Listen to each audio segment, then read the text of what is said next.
Hello everyone, and this is my reading of Slenderman, the creepypasta. After waking up with a jolt, the girl laid in bed a few seconds longer, reaching over to switch on her bedside lamp. She tried to remember exactly what had stolen her sweet slumber away. When she couldn't, the brunette swung her legs over the side of the bed and heaved herself up. Checking the time on her phone, she snorted when she saw it was midnight, the witching hour. Knowing that sleep would only evade her, he left her bedroom for the kitchen, a good cup of coffee on her mind. As she passed by her front door, a chill spread like liquid fire down her spine. It's only winter, she told herself, focusing on the coffee plan, measuring out scoops, water and prepare her cup kept her occupied. But as the dark liquid boiled, she had nothing left to keep her mind from wandering off. The chill returned. She couldn't help but glance behind her to the front door. It stood there, innocently enough, just like always. The dead bolt was still in place, and she could see nothing amiss with it. Turning back to her coffee, she did her best to forget about the feeling. With her cup in hand, she started back towards her bedroom. As he walked by the front door, she decided that a quick glance out of the peephole would help calm her restless mind. By the way, if you guys don't know, you never should do that if your mind tells you to do it. The warmth of her blankets, she pressed her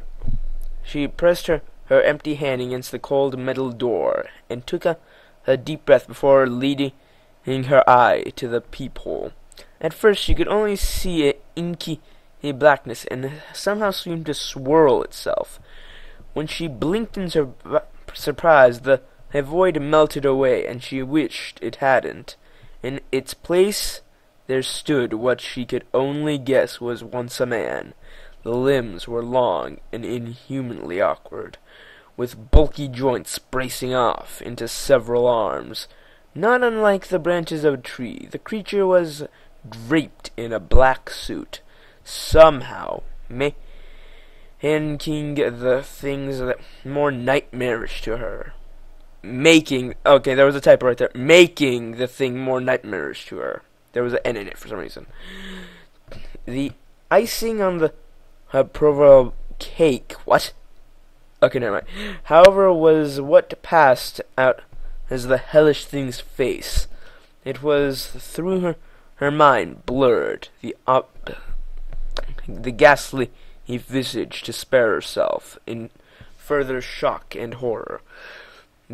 She shoved herself away from the door, with her hand still pressing against it. The scalding mug of coffee fell, the liquid burning her bare legs as she fell backwards and tried to crawl away from the door.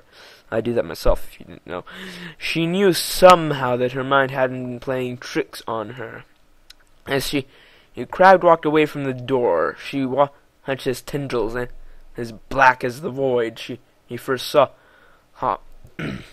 snake around through the cracks. The girl was trapped between the instinct to flee and the gut feeling not to turn her back on the door. When her door jolted, the urge to flee overcame her, and she slipped into burning liquid as she tried to make it back to her room. She does realize she's just cornering herself, right? She knew deep down that she was trapping herself in a corner. Wow. But she had to get away from the door. The girl was halfway down the hallway when she heard the previously locked door creak open. She screamed and slipped into a wall, cracking her chin on it and stunning her. After that, there was only blackness. "Nicole?" A warm male voice snapped the woman out of her trance. As she turned around, she was met by one of her sister's doctors. She nodded, not sure if he should say anything, or even if she could find her voice. If she did have something to say that morning, she had gotten an urgent phone call from the hospital saying that her sister Lindsay was there before they had even let her see her. Yeah, sorry for that.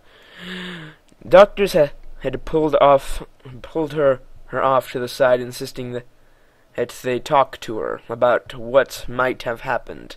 Phrases like self-inflicted and assault had been thrown around, and Nicole felt her mind reel. Sorry if I'm stuttering during this. She still hadn't fully understood what they had been saying until when she saw Lindsay with her own eyes. Her little sister had a bandage wrapped around her head, covering both of her ears as well as her eyes.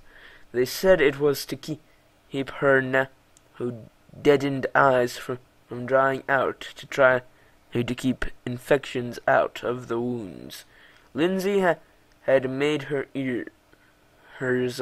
The doctor had guessed that either she or something else had jammed a pencil into them to keep her off balance, or to deafen herself against something. I have no idea why they would do that.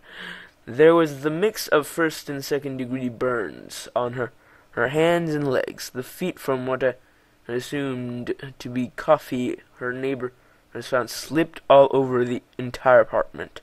As Nicole walked into her sister's hospital room for the first time, she thought she had spied the silhouette of a man in the window. That, she knew, was impossible. Her sister's room was on the third story of the hospital.